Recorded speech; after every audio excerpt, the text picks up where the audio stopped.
இலங்கை அணியால் கற்பழிக்கப்பட்ட சிராஜ்.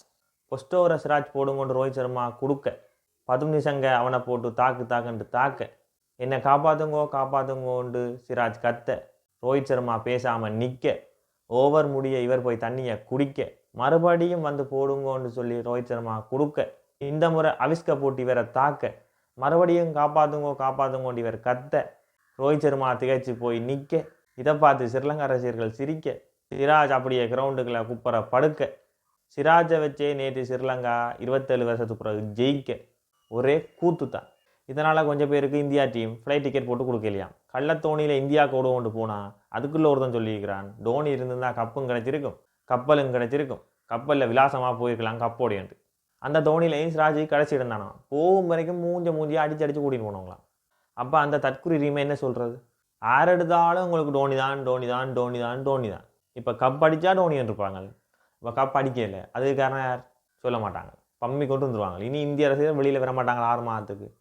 இனி இலங்கை போய் எங்கேயாவது ஒருத்த தோக்கும், அங்கே வந்து எப்படி நீங்கள் தோத்துட்டீங்க தானே நீ அடி, அப்போ தான் அது கதை. மற்ற சிராஜ் ஏதோ காசு கொடுத்தேன்னு சொல்லி போன வீடியோவில் நான் மன்னிப்பு கேட்டேன். உண்மையிலேயே சிராஜ் கொடுத்த காசு வந்து சேரலையா? உங்கள்கிட்ட கேட்ட மன்னிப்பை சிராஜ் நான் வாபஸ் வாங்குறேன். உங்களுக்கு நல்ல அடியல் இன்றைக்கி, உங்களால் தான் நாங்கள் வந்துனாங்க. எங்களுக்கு மிகவும் மகிழ்ச்சியாக இருக்கிறது. அதுக்குள்ளே இந்தியன் ஃபேன்ஸ் சில ஸ்ரீலங்கன் ஃபேன்ஸை பார்த்து நீங்கள் ஒரே ஒரு மேட்ச் வச்சுட்டு கதைங்கோ, சும்மா ஒரு மேட்சும் ஜெயிக்காமல் கதைக்கிறீங்க, உங்களுக்கு எத்தனை மேட்ச் நாங்கள் அடிச்சிருப்போம், ஒரு மேட்ச் ரூவாக்கி போட்டு எங்க கதைக்கிறீங்க, அப்படி என்று கழுவி ஊற்றிருக்கிறீங்க. முக்கியமாக என்னையும் கழுவி ஊற்றிருக்கிறீங்க. ஒரு மச் இல்லைடா, ஒரு சீரீஸ் ஃபுல்லாக உங்களுக்கு அடிச்சிருக்கிறோம். இப்போ உங்களோட மூஞ்சியை கொண்டு எங்கே வைக்க போகிறீங்க?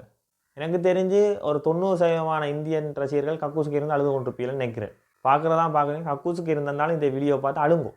இனிமேல் இந்தியன் டீம் உங்களை நாங்கள் ஸ்ரீலங்கா பக்கம் பார்த்த இடத்துலையே குழி தோண்டி புதைச்சிருவோம். முக்கியமான விஷயம், இந்த வீடியோவை பார்த்துட்டுலாம் சப்ஸ்கிரைப் பண்ணி வச்சுருக்கீங்க, கழுவி ஊற்றுறீங்க ஓகே. ஆனால் நீங்கள் பெல் பட்டன் தான் வச்சுருக்கீங்க. பெல் பட்டன் அமர்த்தினா தான் நான் போடுற வீடியோ உங்களுக்கு நோட்டிஃபிகேஷனாக வரும். அதை விட்டுட்டு எனக்கு வந்து கீழே கமெண்ட் பண்ணாங்க, அண்ணா என்ன இன்னும் வீடியோ போடலேண்டு. நான் வீடியோ தொடர்ந்து போடுறேன், நீங்கள் தான் ஒழுங்காக அமர்த்தி வச்சுருங்கோ, அப்போ தான் உங்களுக்கு வரும். சரியோ?